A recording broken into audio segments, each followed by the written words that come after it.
नमस्कार. नाना धर्म निगूढ तत्व निचिता यत्संस्कृती राजते सेयं भारत भूर्नितांतरुचिरा मातेवना सर्वथा तस्या उन्नती हेतवे हि भवतां ज्ञानं तथा मे बलं संपन्ना बलशालिनी विजयता मे मातृभू सर्वता. अर्थात माझ्या ज्ञानाने आणि बलाने मी माझ्या मातृभूमीला संपन्न आणि बलशाली करीन.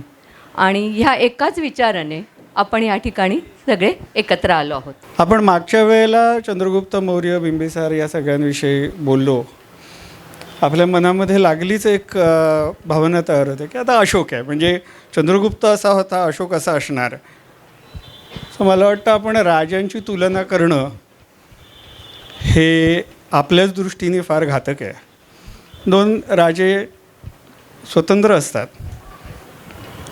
एखादा राज्य घडवण्यासाठी स्वराज्याचं स्वप्न बघून उभा राहणारा राजा आणि बापजादाकडनं मिळालेलं राज्य पुढे वाढवण्यासाठी झटणारा राजा, त्यांची तुलना नाही होऊ शकत आणि ती करूही नये.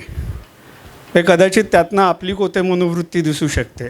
सॉरी, मी अगदी स्पष्ट बोलतो आहे, पण मला वाटतं आज हे बोलायला हवं की असल्या तुलना करून आपण आपलीच जागा दाखवतो की हे त्या काळात त्यांच्या ठिकाणी त्यांनी काम केलं, काळाने त्यांना जे काय ठरवायचं ते ठरवलेलं आहे, त्याच्यावरती आपण भाष्य करू नये. त्यामुळे मी इथे गोष्ट सांगायला आलो आहे. मी इथे जजमेंटल होऊन काहीतरी असं पिठावर बसून मला माहिती आहे, मी न्याय देणार आहे, हा चांगला होता, यांनी माती खाल्ली, हे सांगण्याचा मला काहीच अधिकार नाही. सो या बॅकग्राऊंडवरती आज आपण अशोकाविषयी बोलायला सुरुवात करू. याचं कारण, मी ही का प्रस्तावना देतो आहे, याचं कारण आपल्याकडे अनेक सामाजिक संकेत असतात, आपल्या स्वतःच्या काही समजुती असतात आणि लहानपणापासून आपल्या डोक्यावर अनेक गोष्टी मारलेल्या असतात, ज्याच्यामुळे प्रत्येक ऐतिहासिक व्यक्तिरेखेविषयी आपला एक पूर्वग्रह तयार झालेला असतो. आणि मी असं नेहमी सांगतो की सम्राट अशोक हा ऐतिहासिक पुरुषांपैकी आपल्या पूर्वग्रहाला बळी पडलेला सगळ्यात मोठा बळी आहे. आपण काहीतरी ठरवून ठेवतो, अनेक इतिहासकार काहीतरी सांगत असतात आणि मग आपण मूळ साधनांकडे न जाता ते नक्की काय असेल हे न बघता विश्वास ठेवतो. हा भाबडेपणा आहे, म्हणजे त्याच्यात दुष्टपणा आहे किंवा काही चालूपणा आहे असं माझं मत नाही आहे, पण या भाबडेपणाला आपण विश्वास ठेवतो आणि बळी पडतो. सो ह्या सगळ्या भाबडेपणाचा, पूर्वग्रह असण्याचा सगळ्यात मोठा बळी म्हणजे सम्राट अशोक. म्हणजे कधीकधी तर मला असं वाटतं की त्याला सम्राट अशोक हे नाव का दिलं असा प्रश्न पडावा, एवढी नॅरेटिव्ज आपल्याकडे सेट झालेली आहेत. ज्याविषयी मी पुढच्या भागामध्ये बोलणार आहे तो भाग म्हणजे सम्राट अशोकांनी त्याची एक पॉलिसी बनवली की तो इतका धर्मवेडा झाला कालांतराने की त्यांनी त्याचं सगळं सैन्य संपवून टाकलं आणि त्यांनी ते सगळे भेरी घोष होते ते धर्मघोषामध्ये बदलले आणि धर्माचा प्रचार करायला सुरुवात केली. मी 13वीत असताना आमच्या वर्गात एका शिक्षिकेने आम्हाला हे सांगितलं. मी हात वर केला, प्रश्न तर पडले पाहिजेत ना. त्यांना विचारलं की अशोकाचं साम्राज्य बघता एक प्रामाणिक प्रश्न आहे, विचारू का? तर म्हणाले विचार. त्यांना कदाचित माहिती नव्हतं की हा प्रामाणिक प्रश्न गोत्यात आणणार आहे, कारण त्याच्यानंतर मी आउटस्टँडिंग स्टुडंट झालो, डायरेक्ट वर्गाच्या बाहेर जा. मी त्यांना हात वर करून प्रश्न विचारला. म्हटलं बाई, मला एक सांगा की ज्याचं साम्राज्य काबूलपासून कामरूपापर्यंत पसरलं आहे आणि वरती काश्मीरपासून तमिळनाडूपर्यंत पसरलेलं आहे, तो राजा त्याची मिलिटरी संपवणं अफोर्ड करू शकतो का आणि पुढची 32 वर्ष राज्य करू शकतो का? मला प्रामाणिकपणे सांगा. त्यांनी प्रामाणिकपणे सांगितलं, वर्गाच्या बाहेर जा. पुस्तकात लिहिलं आहे ना, मग तू प्रश्न कसा विचारतो? अशोकाने हे केलं, हे पुस्तकात लिहिलेलं आहे, त्याच्याविषयी आपण पुढच्या व्याख्यानात बोलणारच आहोत की बिचारा अशोक. म्हणजे त्याच्या नावाने आपण एवढ्या गोष्टी लिहून ठेवलेल्या आहेत. त्यातलीच एक 2000 वर्षापूर्वी लिहिलेली गोष्ट, जिथून या सगळ्याची सुरुवात झाली तिथून आज आपण सुरुवात करू. हे चित्र अर्थात आमचे विद्यार्थी असे छान छान काहीतरी प्रेझेंटेशन्स बनवून देतात. म्हणजे त्यांचं प्रामाणिक मत आहे की मला ही टेक्नॉलॉजी हँडल करता येत नाही, त्यामुळे सर आम्ही करतो, तुम्ही ते थांबा, प्रेमाने करतात. त्यामुळे त्यांनी हे करून दिलं, काहीतरी AI वगैरे नवीन टूल्स आले ते वापरून. तर त्याच्यात गमतीची गोष्ट अशी आहे की दिव्यावदान नावाचा एक ग्रंथ आहे आणि त्याच्यामध्ये अशोकाची गोष्ट आहे. अशोकावदान नावाचं त्याच्यामध्ये अवदान आहे आणि ती अशोकाची गोष्ट ही अनेक इतिहासकारांनी घासून पुसून तासून आपल्याला पाहिजे तशी वापरली.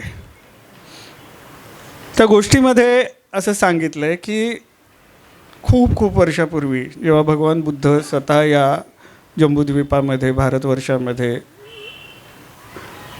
राहत होते, तेव्हा ते एका ठिकाणी गावातनं फिरत असताना एक छोटा मुलगा त्यांच्याकडे धावत आला आणि अगदी बालसुलभ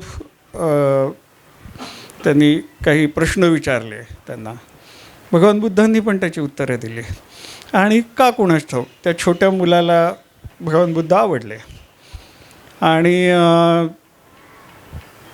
आता काय द्यायचं ना, म्हणजे त्या मुलाला त्यावेळेला ते संस्कार होते की काहीतरी द्यायला पाहिजे, साधू संन्याशी चांगला सद्गृहस्थ समोर आल्यानंतर काहीतरी दान द्यायला पाहिजे. म्हणून त्यांनी खिशात हात घातला, म्हणजे त्याच्या काय जवळ जे काय होतं तिथे बघितलं आणि त्याच्याकडे काही खडे होते. मुलं खिशात छोटे दगडं गोट्या खडे ठेवतात, त्यांनी ते भिक्षापात्रामध्ये घातले. सो या वयामध्ये सुद्धा या मुलाला ही समज आहे, दान देण्याची समज आहे आणि सत्पात्री दान देण्याची समज आहे. तर तो जय नावाचा मुलगा माझ्या मृत्यूनंतर या जम्बूद्वीपामध्ये भारतवर्षामध्ये सम्राट म्हणून जन्माला येईल आणि त्याचं नाव अशोक असेल, अशी भविष्यवाणी भगवान बुद्धांनी केली.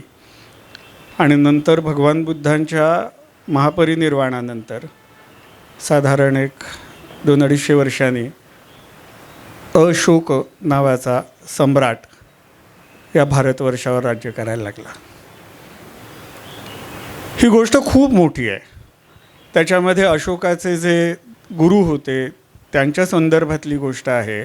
अशोक म्हणून जन्माला आल्यानंतरच्या त्या जन्मातली ती गोष्ट आहे. सो अशा अनेक गोष्टींची मालिका त्या एका गोष्टीमध्ये आहे.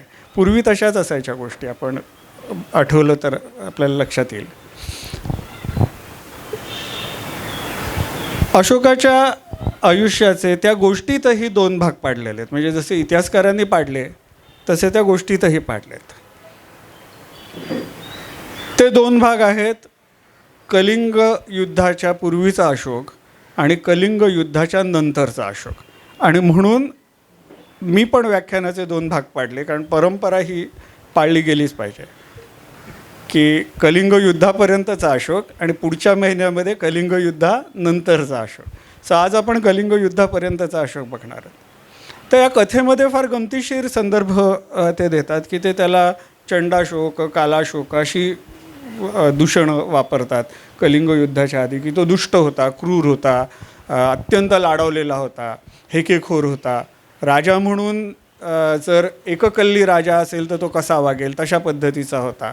कोणाला जुमानत नसे, जनतेला जुमानत नसे, लोकोपयोगी कामे करत नसे, वगैरे वगैरे वगैरे. या कॅटेगरीत बसणारा आदर्श एक विलन म्हणू आपण, तसा तो होता. आणि मग कलिंग युद्धाच्या नंतर तो एकदम हिरो झाला, ट्रान्सफॉर्म झाला. आणि मग तेव्हा त्यांनी काय केलं तर सगळ्यांना मदत केली, बौद्ध धर्माचा प्रसार केला, अहिंसा पाळली इत्यादी वगैरे वगैरे. हे ट्रान्सफॉर्मेशन एका माणसाच्या आयुष्यात होऊ शकतं, नाही असं नाही आहे. पण हे त्या कथेमधलं ट्रान्सफॉर्मेशन इतिहास म्हणून इतिहासकारांनी त्यांच्या सोयीने हाताळला. मग त्याला इतर विविध रंग द्यायला सुरुवात केली. सो आज आपण त्यातल्या कुठल्याही रंगामध्ये, तात्विक रंगामध्ये, सामाजिक रंगामध्ये, धार्मिक रंगामध्ये न अडकता निदान आजचा भाग तरी आपण अशोक राजा काय होता हे समजून घेण्याचा प्रयत्न करू.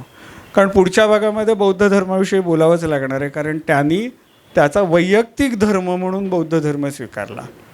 आणि आत्ताच मी सांगतो की तो त्याचा राजधर्म नव्हता. So it was not a royal religion, म्हणजे कोर्ट रिलिजन ज्याला म्हणतो, म्हणजे जे आपल्याला मध्ययुगीन काळामध्ये पाहायला मिळतं की जो धर्म राजाचा तो धर्म राज्याचा. ही भानगड त्याच्या काळात होती असं वाटत नाही. आणि त्याचे संदर्भ त्याच्याच शिलालेखामधनं आपण पुढच्या वेळी बघणार आहोत. पण हे जे छान आमच्या मुलांनी चित्र जे काय AI वरनं तयार करून घेतलं आहे, त्याच्यात तो जय नावाचा छोटा मुलगा तो भगवान बुद्धांना ते अर्पण करतो आहे, म्हणजे धूळखडी असं सगळं अर्पण करतो आहे की त्याच्याकडे तेवढंच आहे देण्यासारखं, तो देतो आहे. पण देण्याची इच्छा महत्त्वाची आहे, ही सगळी भावना त्याच्यामध्ये. आणि अशोक म्हणजे आम्ही असं म्हणतो की अशोक सिम्बॉलायझेस दान. त्यांनी त्याच्या आयुष्यात इतकी मोठी मोठी दानं दिली, इतक्या मोठ्या प्रमाणावर दानं दिली की दान देणारा अशोक असा तो अशोक होता. म्हणून सुरुवातीला आम्ही हे चित्र इथे दाखवलं आहे. पुढच्या स्लाईडवरती हे सम्राट अशोकाचं चित्र म्हणजे काय शिल्प आहे. आता तुम्ही म्हणाल हे काय कोणाचंही शिल्प असू शकतं, म्हणजे हाऊ डू यू नो की ते सम्राट अशोकाचंच आहे का. तिथे वरती त्याचं नाव लिहिलं आहे. ती छत्र जे आहे त्याच्यावरती एक शिलालेख आहे आणि त्या शिलालेखामध्ये लेबल इन्स्क्रिप्शन आहे की राजा अशोक. सो त्यामुळे आपल्याला माहिती आहे की साधारण इसवी सनाच्या 2ऱ्या-3ऱ्या शतकामध्ये जेव्हा हे शिल्प घडवलं, म्हणजे सम्राट अशोक गेल्यानंतर साधारण 500 वर्षांनी हे शिल्प जेव्हा घडवलं तेव्हा ते कोणाचं आहे हे सांगण्यासाठी तिथे त्यांनी राजा अशोक म्हणून नाव लिहिलं. सो आपल्याला माहिती आहे की राजा अशोक आणि त्याची पत्नी ह्या दोघांचं ते शिल्प आहे. आणि कर्नाटकात कनगनहल्ली म्हणून एक साईट आहे, बुद्धिस्ट साईट आहे, स्तूप सापडला होता तिथे आपल्याला हे शिल्प सापडलेलं आहे. तिथे आपल्याला काही सातवाहन राजांची ही शिल्प म्हणजे पोर्ट्रेट शिल्प आपण म्हणू ती आपल्याला सापडले. सो आय थॉट की आपण एक असं AI जनरेटेड बघितलं, पण आपली परंपरा अशोकाला कसं बघते तर ती असं बघते आपली परंपरा. आणि तो चक्रवर्ती आहे कारण त्याच्या डोक्यावरती छत्र आहे, मागे चामर आहे, सगळे त्याचे जे ॲट्रिब्यूट्स आहेत चक्रवर्तीचे ते आपल्याला तिथे पाहायला मिळतात. पुढे 12 लेणी. आपल्याला फक्त एवढंच माहिती आहे की सम्राट अशोकाने बौद्ध धर्माला दानं दिली, बौद्ध भिक्षूंना सपोर्ट केलं आणि बौद्ध धर्माचा प्रचार केला. पण आपल्याला हे नक्की माहिती नाही आहे की बिहारमध्ये बोधगयेजवळ, बोधगयेपासून साधारण 30 किलोमीटर असेल, एका डोंगरामध्ये काही लेणी कोरलेली आहेत. ती सम्राट अशोक आणि त्याचा नातू दशरथ यांच्या काळामध्ये कोरलेली आहेत. आणि त्यापैकी एक लेणं हे लेणं आहे. ह्याला आपण बाराबर नावाचा तो डोंगर आहे त्याच्यातलं ह्याला लोमश ऋषी नावाचं लेणं हे म्हणतो. हे मानवनिर्मित सर्वात प्राचीन लेणं ऐतिहासिक काळामधलं म्हणून ओळखलं जातं. हे सम्राट अशोकाच्या काळामधलं आहे. म्हणजे आपल्याला हे लक्षात येईल की मी पहिल्या व्याख्यानात म्हटलं होतं ना की संस्कृती माणसाला घडवते आणि मग माणूस संस्कृतीला आकार देतो. जर एवढी सुंदर कला मौर्य काळात जन्माला आली असेल तर ती माणसं किती सुसंस्कृत असतील. मला वाटतं जेव्हा आपण लोमश ऋषी लेणं प्रत्यक्ष बघतो तेव्हा माझ्या मनात पुन्हा पुन्हा हा विचार येतो की हे घडवणारे, एवढं सुंदर लेणं घडवणारे किती सुसंस्कृत असतील, त्यांच्यावर कलेचे काय चांगले संस्कार झालेले असतील. कारण कलेचे संस्कार हे चांगल्या मनाला घडवतात हे आपल्याला सगळ्यांनाच माहिती आहे. म्हणजे त्या लेण्याच्या समोर उभं राहिल्यानंतर तुम्ही तासनतास हे बघू शकता. त्याच्यावरती उत्कृष्ट पॉलिश आहे. म्हणजे आता 2300 वर्षानंतरसुद्धा तुम्ही या लेण्याच्या आतमध्ये गेल्यानंतर भिंतीला इतकं उत्कृष्ट पॉलिश आहे की तुम्ही त्याच्यात बघून भांग पाडू शकता. 2300 वर्षांनंतर ही परिस्थिती आहे. म्हणजे हे लेणं सम्राट अशोकाच्या काळात घडलं. हे सांस्कृतिक संस्कार त्याच्यावरती झालेले होते. त्यामुळे जो एवढा कलासक्त असेल तो दुष्ट असण्याची शक्यता फार कमी आहे. सम्राट अशोकाच्या काळातली कला आपण पुढच्या भागात बघणार आहोत. त्यांनी दरबारी कला म्हणून जी कला प्रसृत केली, जी पसरवली, ते कलेचे नमुने अफाट आहेत. आणि आज भारताची ओळख ज्या राजमुद्रेने आहे, ती मुद्रासुद्धा सम्राट अशोकांनीच घडवून घेतलेली आहे. सारनाथचा जो सिंहस्तंभ आहे, म्हणजे एवढा कलासक्त माणूस, ज्याला कलेची एवढी उत्तम जाण आहे, तो दुष्ट असण्याची शक्यता फार कमी आहे. मी इथे जो पहिला हायपोथिसिस आहे ना, की त्या गोष्टीमधनं आपल्या डोक्यावर जे मारलं जातं की तो दुष्ट होता, तो वाईट होता, त्यांनी खूप अन्याय केले लोकांवर, ते ह्याच्यात दिसत नाही. हा वेगळा विचार करायला आपल्याला भाग पाडतो. मग त्यांनी कलिंगाचं युद्ध का केलं? युद्ध हे नेहमीच दुष्टपणातनं होतं असं नाही आहे. याविषयी आपण चर्चा करणार आहोत पुढे. तिथेच त्याच डोंगरावरती एका लेण्यामध्ये हा सम्राट अशोकाचं नाव असलेला शिलालेख आपल्याला पाहायला मिळतो. म्हणजे आपण साहजिक प्रश्न विचारला पाहिजे की लोमश लेणं आणि त्या सगळ्याच लेणी ज्या आहेत त्या मौर्यकालीन कशावरून? तर त्याला शिलालेखाचा पुरावा आहे. तिथे तो स्वतः सांगतो की मी दान दिलेलं आहे. आणि त्याचा नातू आहे तोही सांगतो की मी नातू आहे, दशरथ नाव आहे आणि मी दान देतो आहे. सगळ्यात महत्त्वाची गंमत याच्यामधली की ह्या लेणी बौद्ध नाहीत. ज्या लेण्यांपासून लयन स्थापत्याची सुरुवात झाली, नंतर जवळजवळ 70% लेणी जी घडवली गेली त्यातली सगळी बौद्ध लेणी आहेत. आपण पश्चिम महाराष्ट्रामध्ये, पश्चिम भारतामध्ये जेव्हा येतो तेव्हा ह्याच्यानंतरची सगळी लेणी आपल्याला लागलीच पाहायला मिळतात, ती सगळी बौद्ध आहेत. पण ही लेणी बौद्ध नाहीत. सम्राट अशोकाच्या काळामध्ये आजीवक नावाचा एक संप्रदाय कार्यरत होता. आजीवकांचा संस्थापक हा भगवान बुद्धांना, वर्धमान महावीर यांना समकालीन होता आणि तो नियतिवादी होता. त्याच्या परंपरेचे जे पाईक होते, त्याचे फॉलोअर्स जे होते, ते सम्राट अशोकाच्या काळातही होते. नंतरच्या काळातही त्यांचे उल्लेख आपल्याला साहित्यामध्ये पाहायला मिळतात. परंतु पहिल्या मानवनिर्मित लेण्यांचं दान जे अशोकांनी आणि त्याच्या नातवांनी दिलेलं आहे ते या आजीवक संप्रदायासाठी दिलं आहे. म्हणजे अशोकामध्ये रॅडिकल फॅनॅटिझम नव्हता. तो एककल्ली जाणारा माणूस नव्हता. तो जो एका बाजूला बौद्धांना दान देत होता, त्याची वैयक्तिक धर्म म्हणून जो बौद्धांना धर्म हा नेहमी खाजगी असतो, तो चव्हाट्यावर आणायचा नसतो. कारण ती भावना असते.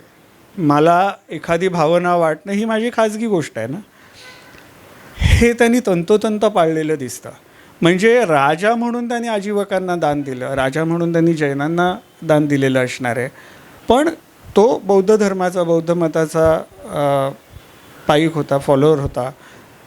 हे आपल्याला अगदी क्लिअर त्याच्या वागण्यातनं, त्यांनी जे मागे कोरून ठेवलं आहे, मागे जे आपल्यापर्यंत पोचतं आहे त्याच्यामधनं आपल्याला क्लिअर दिसतं.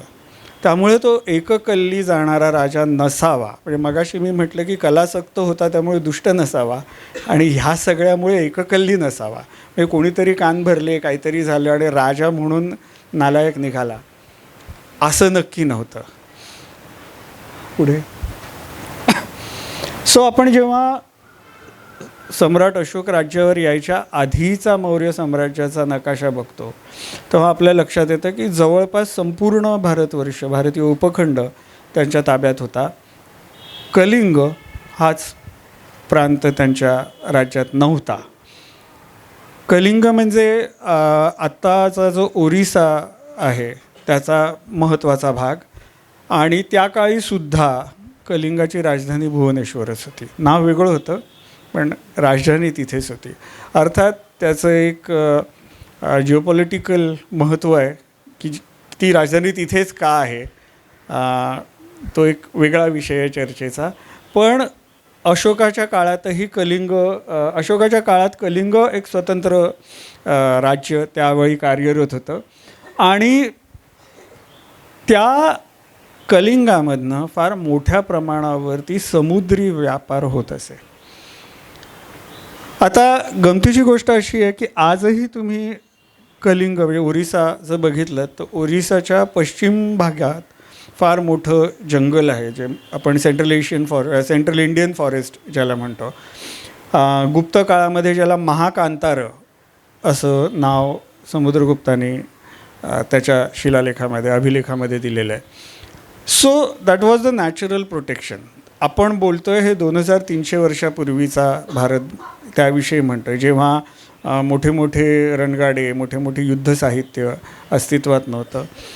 तलवारी, भाले, धनुष्यबाण. मी असं म्हणणार नाही की हे प्रिमिटिव्ह वेपन्स आहेत, कारण हे अनेक वर्ष यशस्वीरित्या वापरले गेलेले आहेत. पण त्याची गरज वेगळी आहे. या सगळ्या युद्धाची गरज वेगळी आहे. त्याच्या एकूण भौगोलिक पसारा त्याचा वेगळा आहे, त्याचा कॅचमेंट वेगळा आहे प्रत्येक हत्याराचा. तर त्या काळामध्ये आपण महाकांतारांनी वेढलेल्या एका प्रांताविषयी बोलतो आहे. ते संपूर्ण जंगल, ज्याला आज आपण एक जनरलाइज लेबल लावून टाकतो की तो नक्षलाईट एरिया आहे, तर तो क्रॉस करून पलीकडे जाऊन अख्खं सैन्य घेऊन पलीकडे जायचं आणि तिथे जाऊन युद्ध करायचं. आणि हे करत असताना कलिंगच्या बरोबर असलेले जंगलातल्या ज्या काय जनजाती होत्या, जे लोक होते, जे कलिंगला सपोर्ट करणारे होते, त्यांना फेस करत करत जायचं. त्यांचा गनिमी कावा असायचा, तो सगळा मोडून पुढे सगळं सैन्य घेऊन जायचं. ही खूप चॅलेंजिंग गोष्ट आहे, ही खूप मोठी गोष्ट आहे, जी त्या काळच्या नकाशावरनं आपल्याला दिसते. ह्या पार्श्वभूमीवरती कलिंग हा स्वतंत्र होता आणि तो जिंकण्याचा विचार तोपर्यंत झालेला नव्हता, कारण बाकीचा जो भारतीय उपखंडाचा भाग आहे तो एकेका राजांनी मौर्य साम्राज्याला जोडत जोडत हा नकाशा घडवलेला आहे. सुरुवातीच्या काळात अशोकाला मध्य भारताचं, ज्याला आपण आता गव्हर्नर म्हणतो, की प्रांताचा जो प्रमुख असतो, ते पद दिलं गेलं त्याच्या वडिलांच्या कारकिर्दीमध्ये. आणि ती गोष्ट पण फार इंटरेस्टिंग आहे. पुन्हा अशोकावदानाच्या गोष्टीमध्ये असं सांगितलं आहे की तो फार दुष्ट होता, त्यामुळे त्याच्या वडिलांना वाटत होतं की यांनी राजा होऊ नये, त्याचा मोठा भाऊ आहे त्यांनी राजा व्हावं. हा सगळ्यात धाकटा होता आणि म्हणून त्याला राजधानीपासून दूर, पाटलीपुत्रपासून दूर म्हणून त्याला उज्जैन परिसरात पाठवलं. आणि मग तो विदिशा, सांची या परिसरात रमला, तिथेच राहिला आणि तिथे तो घडला, असं त्या गोष्टीमध्ये आपल्याला वाचायला मिळतं. या गोष्टी व्यतिरिक्त हे सगळं सांगायला कुठलाही इतर पुरावा उपलब्ध नाही. पण आपल्याला इतिहास एक फार गमतीशीर गोष्ट सांगतो. म्हणजे मग तो अशोक असू दे किंवा औरंगजेब असू दे, जो दख्खनचा सुभेदार असतो तो दिल्लीवर राज्य करतो. तसा अशोक दख्खनचा सुभेदार होता. विदिशा, सांची, नर्मदा, तापी आणि तापीच्या खालचा भाग हा त्याच्या ताब्यात होता.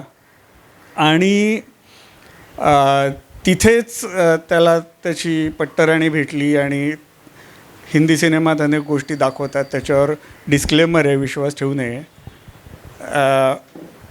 कारण या सगळ्या गोष्टी रचलेल्या आहेत, आपण समजून घेऊ. परंतु एक फार गमतीशीर गोष्ट अशोकाच्या आयुष्यात घडली आणि ती म्हणजे आपल्याला तक्षशिला दिसते वरती. तक्षशिलेला बिंदुसाराच्या काळामध्ये एक उठाव झाला. आपल्याला हे माहिती आहे की चंद्रगुप्त मौर्य आणि सेल्युकस निकोटर यांच्यामध्ये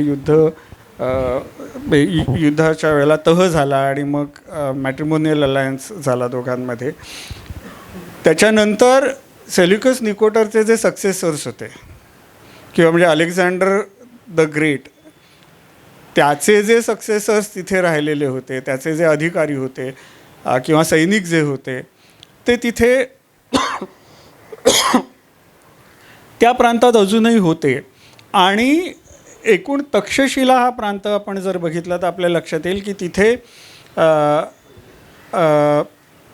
भारतीय उपखंडातले लोक, इकडनं स्थलांतरित झालेले, अलेक्झांडर बरोबर स्थलांतरित झालेले लोक, मध्य आशियातनं खालती उतरलेले लोक, अशा अनेकांच्या वसाहती त्या नगरामध्ये होत्या. म्हणजे आता जर तुम्ही कधी दिल्लीत जाणार असाल तर नॅशनल म्युझियममध्ये खूप छान गॅलरी त्यांनी आता डेव्हलप केली आहे, ती तुम्ही नक्की बघा, जिथे तक्षशिलेच्या उत्खननामध्ये सापडलेले सुवर्णालंकार त्यांनी ठेवलेले आहेत. अख्खी गॅलरी त्यांनी ती डेव्हलप केली. म्हणजे तुम्ही इमॅजिन करू शकता की किती मोठ्या प्रमाणावर सुवर्णालंकार सापडले असतील. आणि त्याच्यात तुम्हाला असं हे दिसतं की अरे हे डिझाईन आहे ना, हे इथून आलं आहे, हे डिझाईन आहे ना, हे पर्शियातनं आलं आहे, हे डिझाईन आहे भारतातनं आलं आहे, हे मध्य आशियातलं डिझाईन दिसतं आहे. आणि हे सगळं तुम्हाला एकत्र एका दागिन्यावरती केलेलं दिसतं.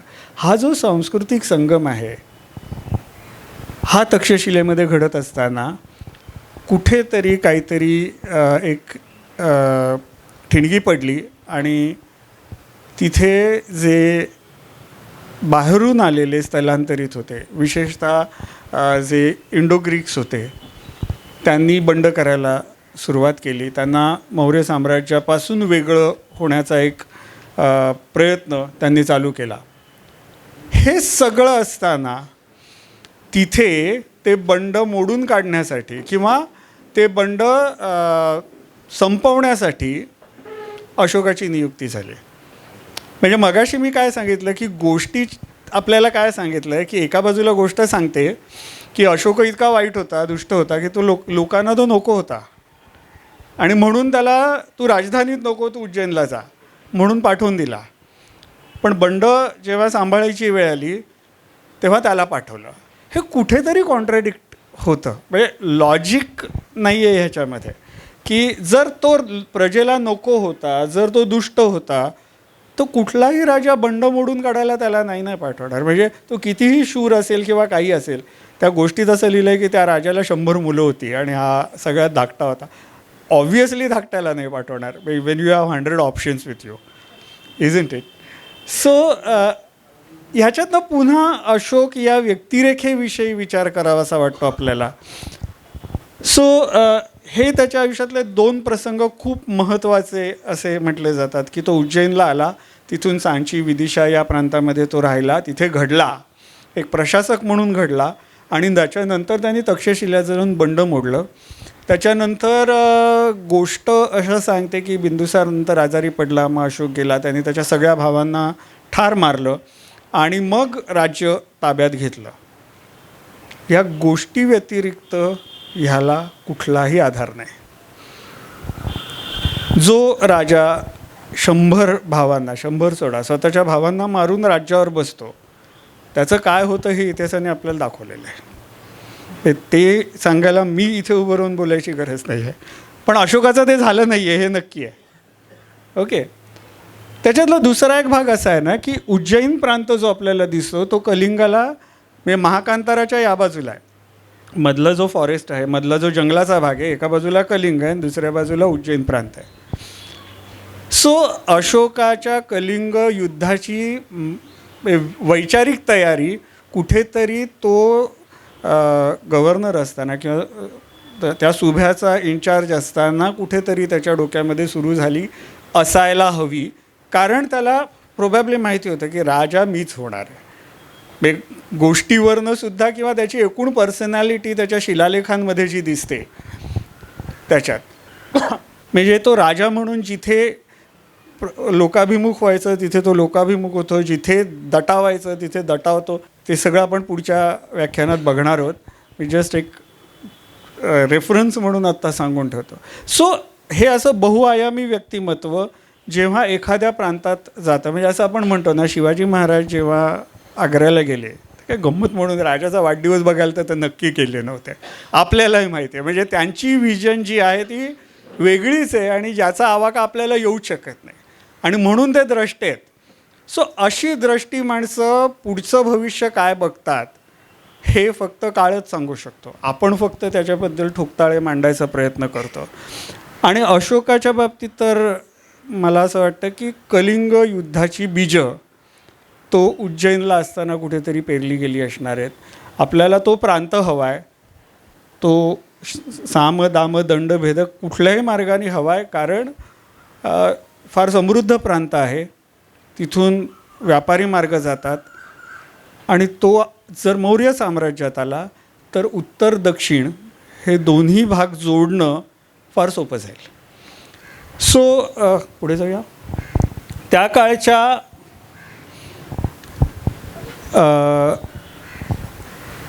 ओरिसा म्हणजे कलिंग देशाची जी राजधानी होती ती आजच्या भुवनेश्वर याच राज्याच्या परिसरात होती. अशोकाच्या नंतर तिथे खारवेल नावाचा एक राजा राज्य करत होता आणि तो मौर्यांबद्दल म्हणतो.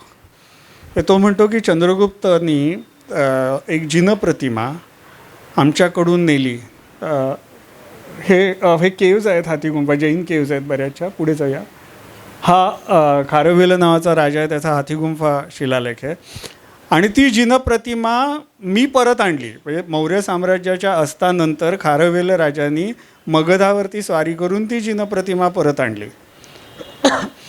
ह्याचा अर्थ चंद्रगुप्त मौर्याच्या काळातही कलिंग घेण्याचे प्रयत्न झालेले असणार आहेत. नाही तर चंद्रगुप्ताच्या काळात तो जिनप्रतिमा कशी घेऊन, जैन देवतेची प्रतिमा तो खारवेलाच्या कलिंगामधनं घेऊन गेला, ती खारवेलानी परत आणली असा संदर्भ तो देतो. पण त्याच वेळेला एकूण तो प्रांत कसा आहे त्याविषयी सांगतो. त्याच्यावरनं आपल्याला अंदाज येतो की मौर्यकालीन कलिंग कसा असावा, त्याची समृद्धी काय असावी, तिथे कशा प्रकारची शेती व्यापार काय चालत असावा, ह्याचा आपल्याला थोडक्यात अंदाज येतो. पुढे ही जी साईट आपल्याला समोर दिसते ती शिशुपालगडची साईट आहे. ती साईट दाखवतो मी.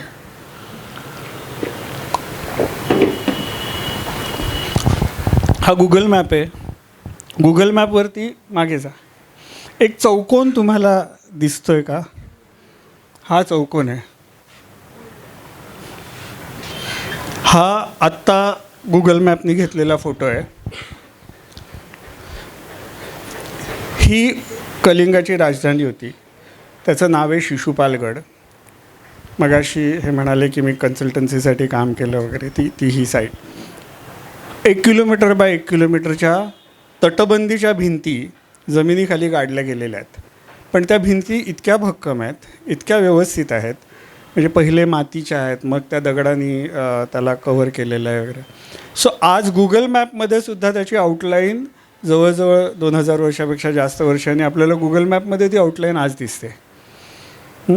ह्याच्यामध्ये हे जे आहेत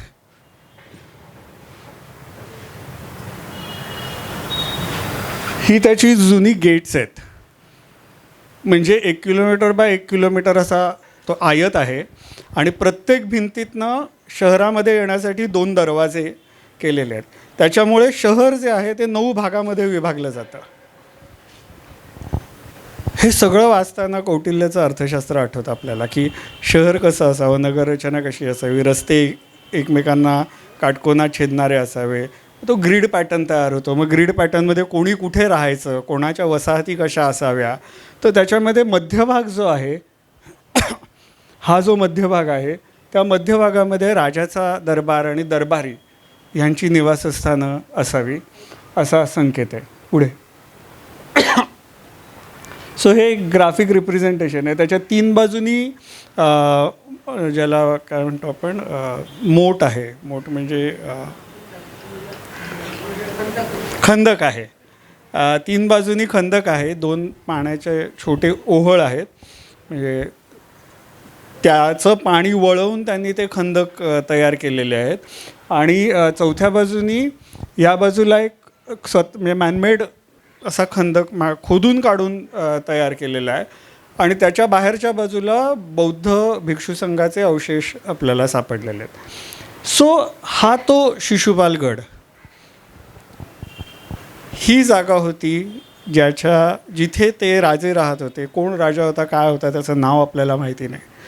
पण तो राजा तिथे राहत होता, त्याची जनता त्या परिसरात राहत होती. ऑब्व्हियसली 1 किलोमीटर बाय 1 किलोमीटरच्या चौरसामध्ये सगळे लोक राहूच शकत नाहीत हे आपल्याला माहिती आहे. तो माउंट खूप मोठा आहे. पण हा ज्याला आपण सिटाडेल म्हणू, ज्याला कोर जे म्हणू, जिथे राजा, त्याचे अधिकारी आणि काही विशिष्ट उच्च सामाजिक किंवा काही दर्जा असलेले राजकीय वजन असलेले लोक राहतात, हा तो अख्खा एरिया आहे. पुढे हे जे खांब आहेत ना ते मध्यभागी आहेत आणि these are suppose to be the remains of the palace.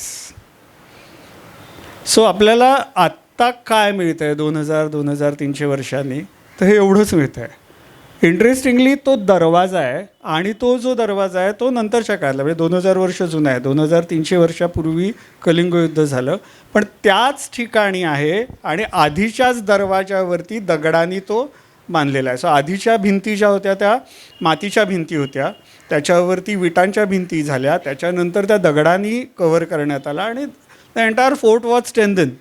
So ह्याचा जो एंट्रन्स आहे तो फार गमतीशीर आहे. म्हणजे हा मोठा एंट्रन्स आहे, इथे मोठा दरवाजा असणार आहे आणि तुम्ही बघितलं तर इथून बाजूनी या इथनं बाहेर यायला, मागून जाऊन या इथनं बाहेर यायला त्यांनी एक जागा केलेली आहे.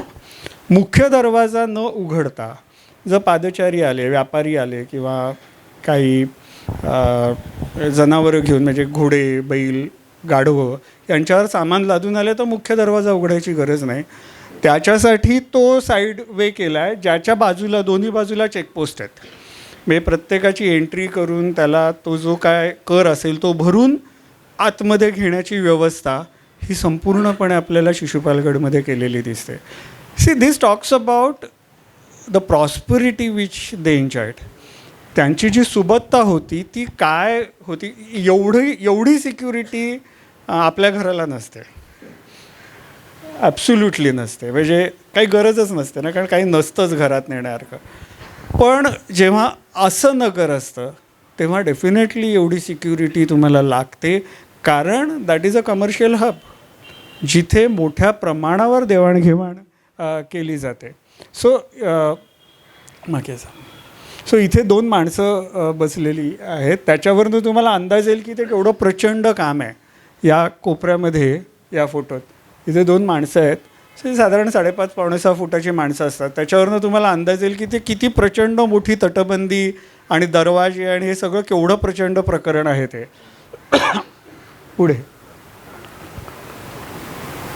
आणि ह्यांच्याशी सम्राट अशोकाचं युद्ध झालं आणि अशोकाच्या 13व्या एडिक्टमध्ये म्हणजे राजाज्ञेमध्ये त्या युद्धाचा उल्लेख आहे. इंटरेस्टिंगली तो जो दुष्ट असताना तर त्यांनी कलिंगमध्ये जो एडिक्ट आहे त्याच्यामध्येही तो रेफरन्स दिला असता, पण कलिंगमध्ये म्हणजे शिशुपालगडापासून किती 5-6-8 किलोमीटर असेल, त्या तिथे जिथे युद्धभूमी आहे तिथे एक अशोकाचे शिलालेख आहेत. एक सुंदर हत्तीचं एक शिल्प त्यांनी कोरलेलं आहे. तिथे त्यांनी कलिंग युद्धाचा उल्लेख केलेला नाही आहे.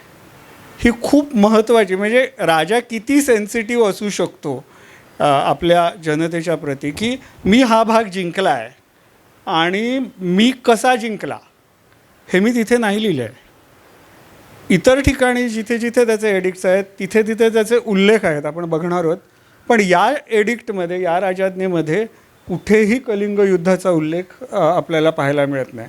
हा त्याचा 13वा एडिक्ट आहे, ते त्याचं ओरिजिनल टेक्स्ट आहे. आपण पुढे जाऊ. नाही, मध्ये इंग्लिश ट्रान्सलेशन दिलं. म्हणजे आपण पानिपतचं युद्ध म्हणताना कसे थोडे भारावून जातं आणि म्हणतो 1 लाख बांगडी फुटली. मला हे सगळं एक्सप्रेशन वाचल्यानंतर तेच आठवतं की 1 लाख माणूस मेला, काही व्यंग प्राप्त झालं अनेक सैनिकांना. आणि तो ज्या पद्धतीने ते लिहितो ना सगळं, की आपल्याला ते असं कुठेतरी स्पर्श करतं आतमध्ये. एवढ्या सेन्सिटिव्हली तो लिहितो. तिथे कुठेही ना तो म्हणजे मी जिंकलो आहे हा माज नाही आहे त्याच्या लिखाणामध्ये. त्यामुळे मगाशी मी जे म्हटलं ना की आपल्याला जी नॅरेटिव्ह सेट करून दिली आहेत की अशोक असा होता, ते कुठेतरी विचार करायला आपल्याला भाग पाडतं. सो एक दिवस कलिंगचं युद्ध झालं आणि त्या कलिंगच्या युद्धभूमीवरती त्यांनी ललित हा शिलालेख लिहिला, ज्याच्यामध्ये कलिंगच्या युद्धाचा उल्लेख नाही, त्याच्या इतर राजाज्ञा आहेत. आणि त्या शिलालेखाच्या वरती हा हत्ती त्यांनी कोरून घेतलेला आहे.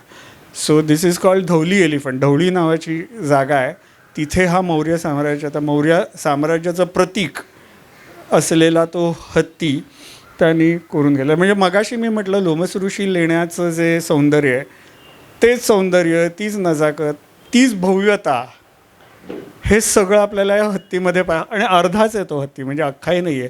पण तरीही तुम्ही त्याच्यासमोर उभं राहिल्यानंतर एक उत्कृष्ट कलेचा नमुना कसा असतो हे तुम्हाला पाहायला मिळतं. आणि हा अतिशय जगप्रसिद्ध असलेलं हे शिल्प आहे. म्हणजे त्याच्या सौंदर्यामुळे जगप्रसिद्ध असलेलं शिल्प आहे. पुढे जाऊ. हे जे मैदान आहे आता तिथे धवलीला हत्तीच्या मागच्या बाजूला एक शांतिस्तूप म्हणून स्तूप बांधलेला आहे. असं एक टेकाड आहे. सो त्या गोष्टीमध्ये फार सुंदर वर्णन आहे. युद्धाचं अख्खं वर्णन आहे की युद्ध चालू होतं, सम्राट अशोक त्या टेकाडावर उभा होता आणि त्या टेकाडावरनं तो खालती असं सगळं बघत होता युद्ध चालू असलेलं. आणि it was not difficult task for Mauryan army. ते अगदी सहज त्याने जिंकावं तसं ते जिंकून घेतलं. कलिंगच्या लोकांनी खूप मोठा प्रतिकार केला, पण त्याचा काही फायदा होणार नव्हता हे त्यांनाही माहिती होतं, यांनाही माहिती होतं. आणि त्या पद्धतीने ते युद्ध जिंकलं गेलं. परंतु शेवटच्या पुरुषापर्यंत नरसंहार केला गेला आणि त्या रक्तामांसाच्या चिखलामध्ये अशोक उभा राहिला आणि मग त्याला उद्विग्नता प्राप्त झाली. अशा प्रकारची ती गोष्ट आहे अख्खी. ती गोष्ट रंगवून सांगायला आपण काही सांगू शकतो, पण आपण जरी राजांच्या गोष्टी म्हणत असलो तरी आपल्याला इतिहास गोष्ट म्हणून बघून चालत नाही. ओके. सो हा फोटो आहे तो त्या टेकडीवरनं काढलेला आहे. त्या नदीच्या असं म्हणतात की ती नदी जी जवळून वाहत होती तिला अनेक आठवडे फक्त लाल पाणी वाहत होतं. So this might be exaggeration, अतिरंजित असू शकतं. कारण म्हणजे आपण ज्या पानिपतच्या युद्धाविषयी म्हणतो ते अर्धा दिवस चाललेलं युद्ध आहे. सो युद्ध हे किती भयानक असू शकतं आणि त्याचे काय परिणाम, त्याचा एकूण टाईम डायमेन्शन्स काय असतात हे आपल्याला समजू शकतं. म्हणजे कलिंगचं युद्धसुद्धा साधारण त्याच प्रकारचं असणार आहे की प्रचंड मोठी मौर्य सेना आली आणि त्यांनी सगळं संपवून टाकलं. त्या गोष्टीमध्ये खूप छान रेफरन्स आहे की अशोक म्हणतो की मी राज्य जिंकलं पण राज्य करू कोणावर. आणि त्या पॉईंटला तुमच्या लक्षात येतं की ही गोष्ट आहे. कारण राजा कधीच एवढा मूर्ख नसतो. राजाला हे नक्की माहिती असतं की मी काय करतो आहे. आणि सम्राट अशोकासारखा द्रष्टा असतो, त्याला तर नक्की माहिती असतं की मी काय करतो आहे. You know.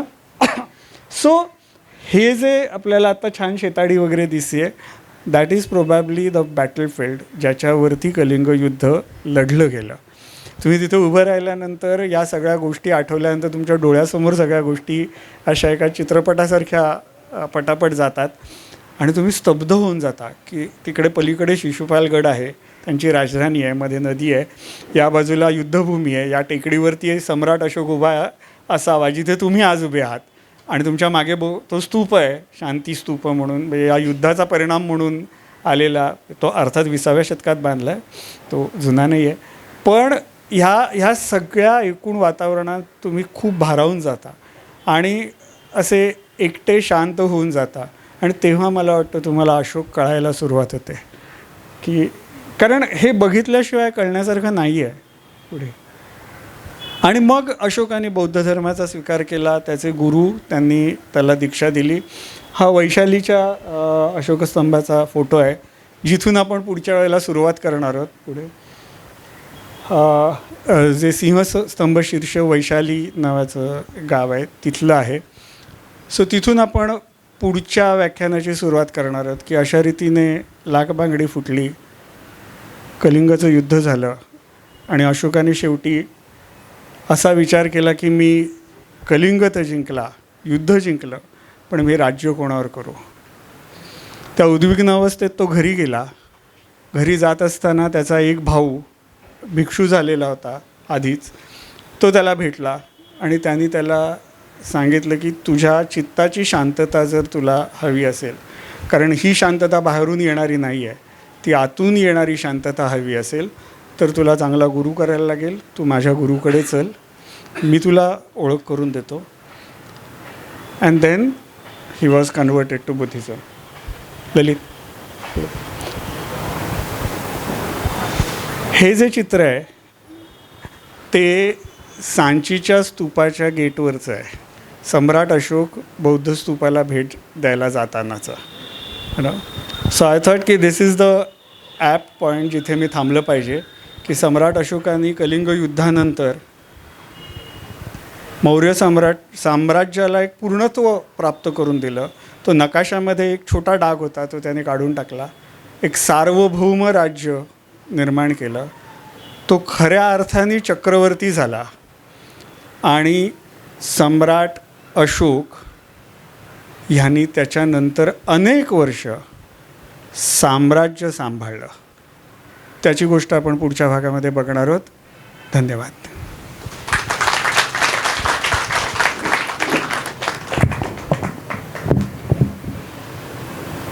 काही प्रश्न असतील तर, वेळ असेल तर.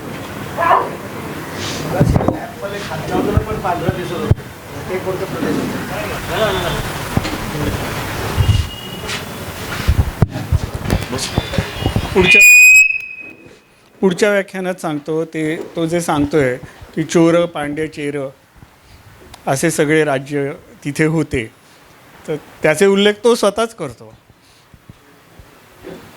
आणि एकूण अशोक चंद्रगुप्त हे ऐतिहासिक राजे आहेत हे 18व्या शतकापर्यंत आपल्यालाच माहिती नव्हतं. त्याच्याविषयी मी बोलणार आहे पुढच्या व्याख्यानात. पन्ना काका.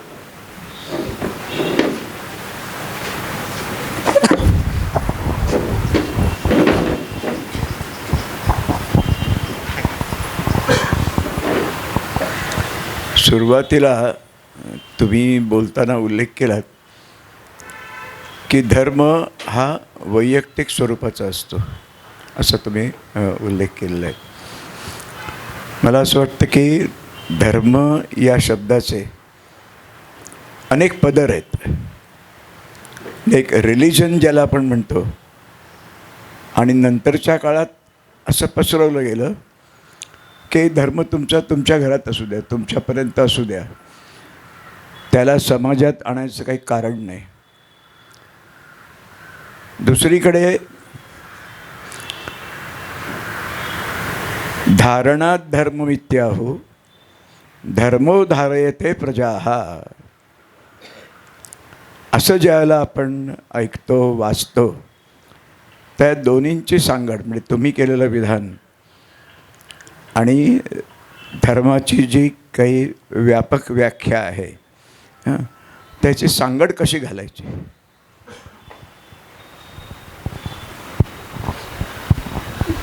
मला वाटतं तन्ना काकांनी आधी उत्तर देऊन मग प्रश्न विचारला आहे.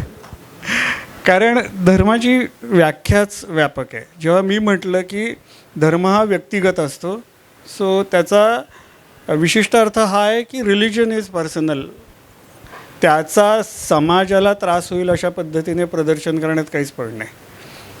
पण समाजाला एकत्र बांधून ठेवणारे जे काय बाइंडिंग मटेरियल आहे तो धर्मच आहे. कारण अख्खी नीतिनियम नीतिमत्ता सगळ्याच गोष्टी धर्मावरनं ठरतात. मी जर धर्म सोडला तर नीतिमत्ता पाळणारच नाही ना.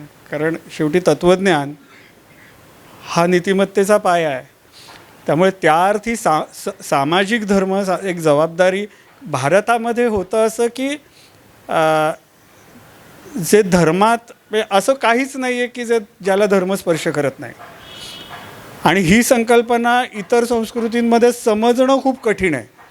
मी आमच्या मुलांना असं गमतीने म्हणतो की भारतीयांच्या राजकीय भावना आत्ता दुखवायला लागल्या, पण आर्थिक भावना कधी दुखावल्याच नाही. सामाजिक भावनासुद्धा आत्ता दुखायला लागल्या. जेव्हा दुखावतात तेव्हा धार्मिक भावना दुखावतात. ह्याचा विचार आपण खूप जेन्युइनली करायला हवा. ते काहीतरी मूर्खपणा आहे म्हणून सोडून देण्यात पण नाही आहे. कारण भारतीय धर्माची व्याख्याच ही आहे की तो सर्वसमावेशक आहे. परंतु रिलिजन जे आहे, म्हणजे मी अशोकाच्या बाबतीत मगाशी स्टेटमेंट केलं की त्याला माहिती होतं की समाजात उघड काय करायचं आहे आणि माझी जी धारणा आहे, माझा विश्वास आहे, ज्याला आपण बिलीफ सिस्टीम म्हणतो, ती काय आहे. बिलीफ सिस्टीम ही माझी आहे. परंतु आता मगाशी तुम्हीच सांगितल्याप्रमाणे जी व्यापक संकल्पना आहे धर्माची ती समाज म्हणून प्रत्येकाचीच आहे ना. पण हे इतर संस्कृतीमध्ये कळणं खूप कठीण आहे. आणि प्रॉब्लेम असा आहे की आपल्याकडे रिलिजनला पण रिलिजन याला वेगळं काही शब्द नाही आहे. त्यामुळे धर्म हाच शब्द वापरायला लागतो दुर्दैवाने. म्हणजे हे आपलं दुर्दैव आहे, कारण आपण असे शब्द तयार नाही केले. म्हणजे भाषाशुद्धीच्या चळवळीमध्ये सुद्धा ते तयार नाही झाले आणि म्हणून आपण धर्म आणि रिलिजन हे एकत्र करतो. त्यांनी आधी हात वर केला होता. बोला. थँक्यू.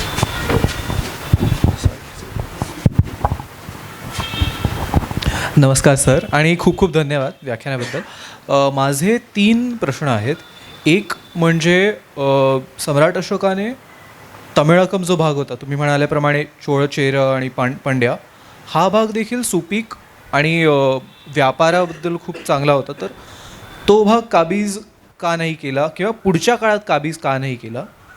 दुसरा प्रश्न हा आहे की तुम्ही म्हणालात सम्राट अशोकाने बौद्ध धर्म स्वीकारला नंतरच्या काळात. तर म्हणजे ह्यात मी खरं तर असं वाचलं आहे, मे बी चुकीचं येऊ शकतं अर्थात, की आधी कलिंगच्या युद्धाच्या आधी देखील तो बौद्ध धर्म पाळत होता असं म्हणतात कुठेतरी. पण हे खरं आहे का? हा दुसरा प्रश्न. आणि तिसरा प्रश्न असा की जो तुम्ही आजीवक पंथ म्हणाला होतात किंवा धर्मपंथ काही म्हणू आपण, तर त्यावर देखील त्याने काही अत्याचार केल्याचं, त्यांच्या म्हणजे जे लोक होती त्यांच्यावर अत्याचार केल्याचा वाचल्यासारखं असं आठवतं आहे मला. पण त्यात कितपत तथ्य आहे असं विचारेन. पहिली गोष्ट की आपण लक्षात ठेवली पाहिजे की इतिहासामध्ये जे साधन सांगतं ते सत्य. त्यामुळे अंतिम सत्य नावाची भानगड नसते. उद्या नवीन साधनं प्रकाशात आल्यानंतर आजचं सत्य बदलू शकतं आणि ते बदलायलाच हवं.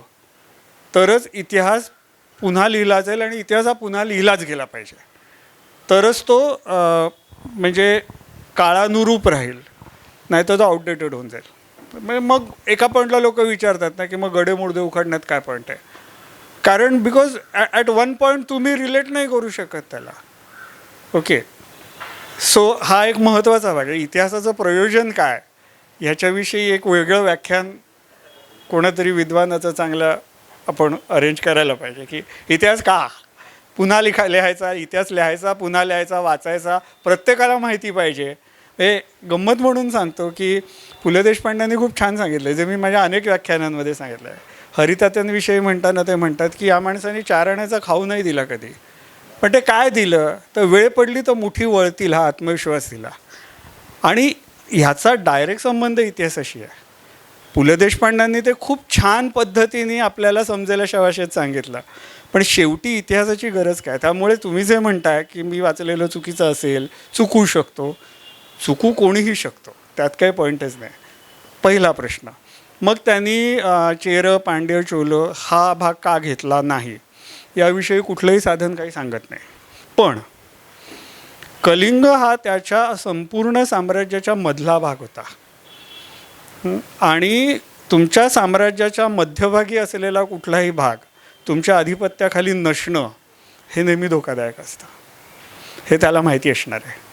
कारण त्याच्या आजोबांच्या काळात जो विद्वान अर्थशास्त्र लिहून गेला त्याचे संस्कार तर त्याच्यावर कुठेतरी झालेलेच असणार आहेत ना, डायरेक्ट नाही तर इनडायरेक्ट. आणि हे सगळं तोच सांगतो, बरोबर. त्यामुळे कलिंग जिंकला आणि हे जिंकलं नसावं हा एक हे गृहीतक आहे. हे ऐतिहासिक तथ्य म्हणून मी मांडत नाही आहे. तुमचा दुसरा प्रश्न आजीवकांच्या संदर्भात, स्वतः आजीवकांच्याच संदर्भात मुळात आपल्याला फारसं माहिती नाही आहे. आजीवकांचा एकही ग्रंथ आपल्याला माहिती नाही आहे. आजीवकांविषयी जी माहिती आपल्याला माहिती आहे ती त्यांच्या क्रिटिक्सनी लिहिली आहे. म्हणजे जैन आणि बौद्ध ग्रंथामध्ये त्यांच्याबद्दल जे लिहिलं आहे ते आपल्याला माहिती आहे.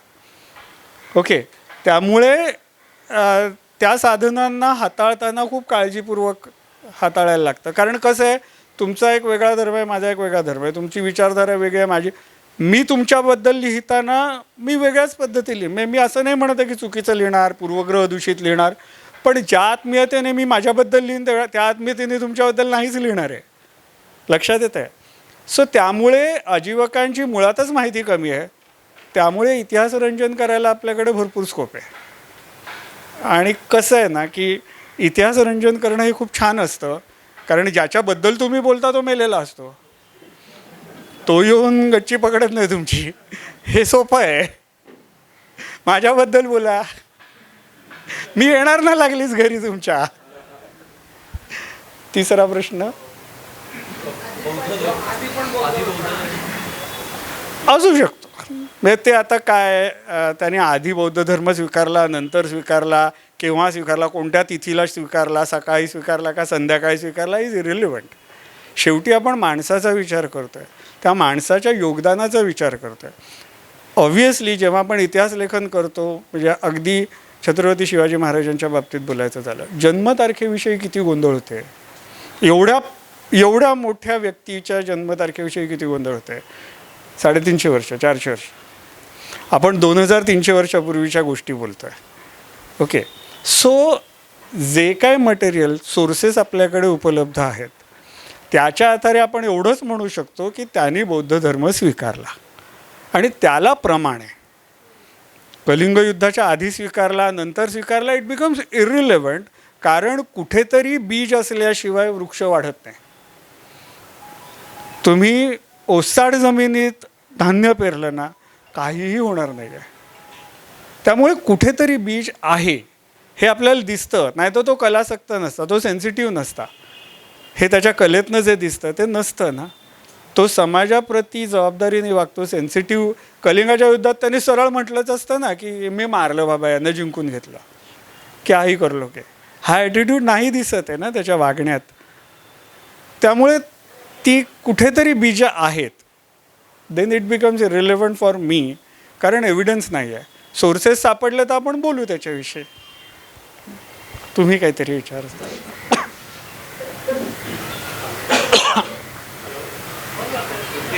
असंच विचारतो. अच्छा, फारच सुंदर लेक्चर, थँक्यू. पहिली गोष्ट.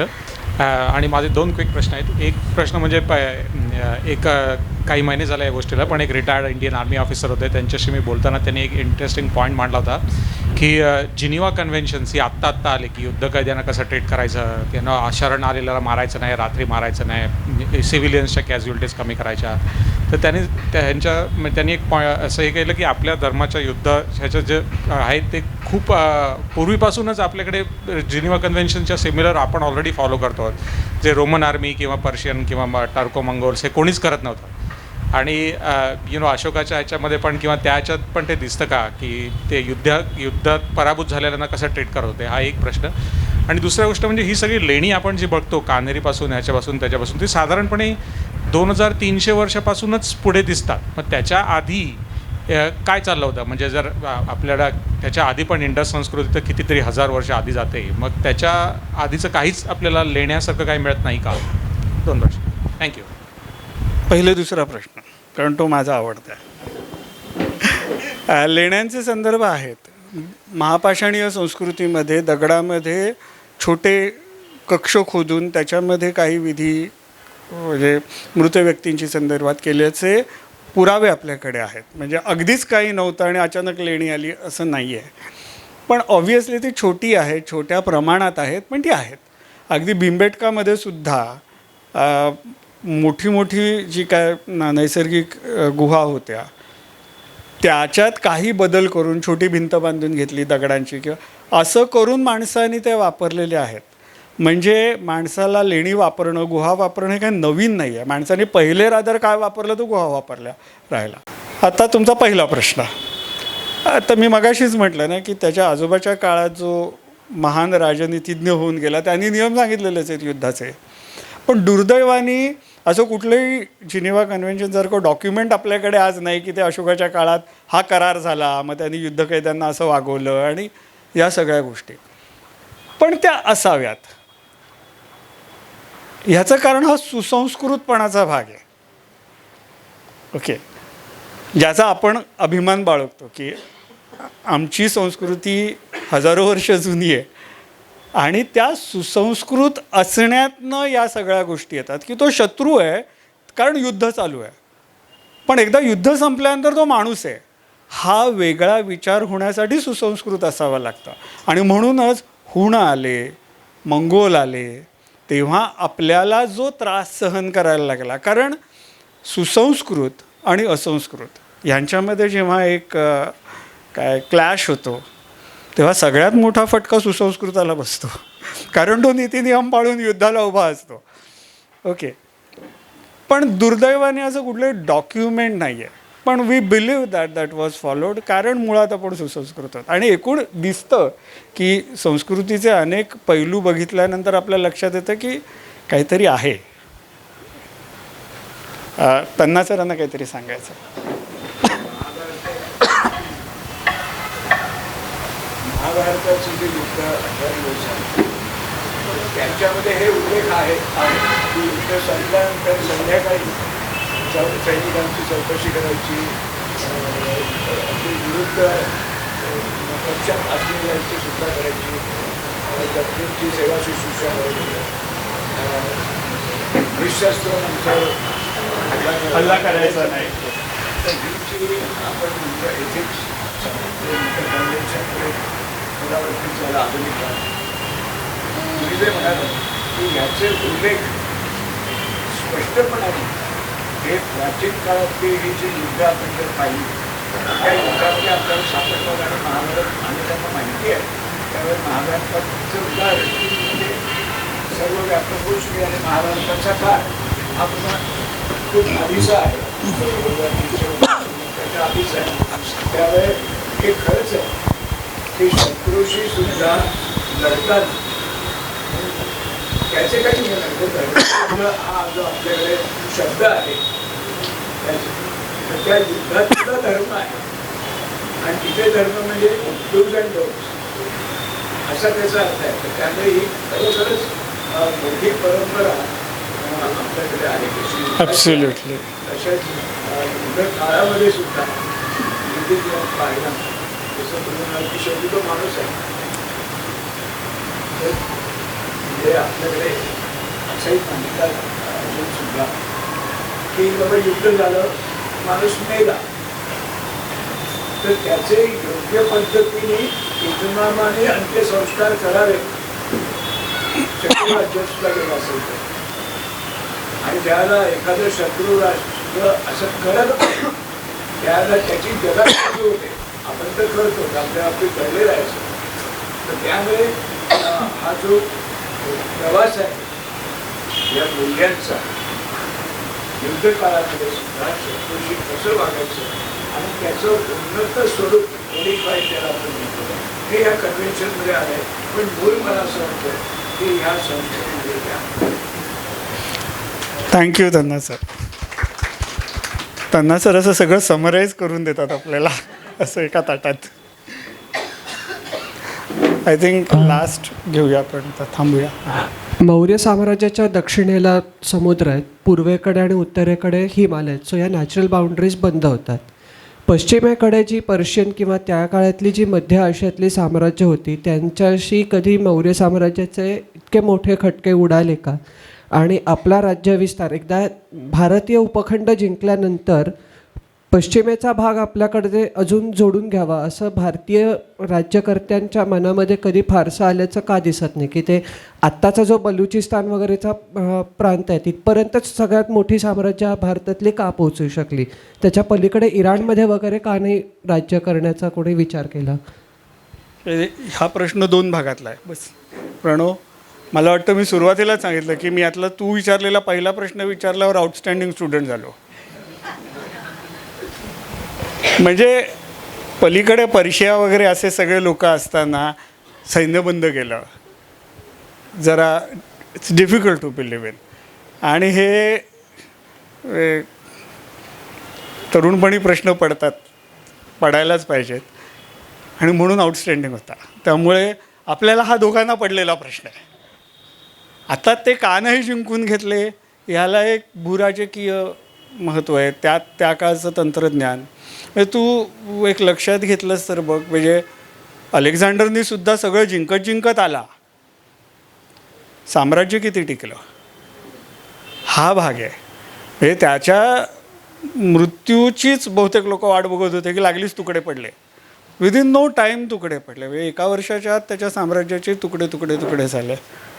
जे चंद्रगुप्त, अशोक, बिंदुसार यांच्या बाबतीत नाही झालं. त्यांचे वंशजसुद्धा व्यवस्थित राज्य करू शकले. हा एक महत्त्वाचा भाग आहे. सो प्रोबॅबली त्याला एक भूराजकीय त्यांना जाण होती. तंत्रज्ञान त्या काळचं एकूण आपण बघितल्यानंतर तुम्ही त्या तंत्रज्ञानाच्या आधारे किती राज्य कंट्रोल करू शकता ह्याचा अंदाज माणसाला असायला लागतो. अशी अनेक उत्तरं असू शकतात. ओके, मला माहिती नाही यातली नक्की कोणती खरी कोणती खोटी. मी ज्याच्यावर विश्वास ठेवतो ते मी मगाशी सांगितलं की ते सुसंस्कृत होते. हे उगाच दुसऱ्याच्या घरात जाऊन खोड्या काढायच्या आणि परत यायचं. म्हणजे सेल्युकस निकोटरबरोबर सुद्धा जे युद्ध झालं ते युद्ध झाल्यानंतर चंद्रगुप्तानी एक्सपांड केलं आहे काबूलपर्यंत. नाहीतर हिंदुकुश किंवा म्हणजे सिंधू नदीच्या काठापर्यंतच तो पसरलेला होता. तर त्यांनी स्वतःहून जाऊन नाही चला आता आपण हे जिंकून घेऊ हा भाग दिसतच नाही ना. म्हणजे मी मगाशी म्हटल्याप्रमाणे एक सुसंस्कृत असण्याचं लक्षण आहे की उगाच दुसऱ्याच्या घरात आहे देवाने दिलेलं, आपण करतोय राज्य आणि मोर दॅन इनफ राज्य आहे करायला. कलिंगचा विषय वेगळा आहे कारण तो मध्येच आहे, आपल्या सगळ्या साम्राज्याच्या मध्यभागी असलेला एक स्वतंत्र भाग आहे. पण अदरवाईज उगाचच पसरत जायचं. ऑब्व्हियसली याच्यावर अनेक इतिहासकारांची अनेक मतं असणार, असायलाच पाहिजेत कारण आपण बुद्धिजीवी माणसं आहोत. त्यामुळे मतं असणं हे फक्त ती मतं मांडताना साधार मांडायला हवीत, हा महत्त्वाचा भाग आहे.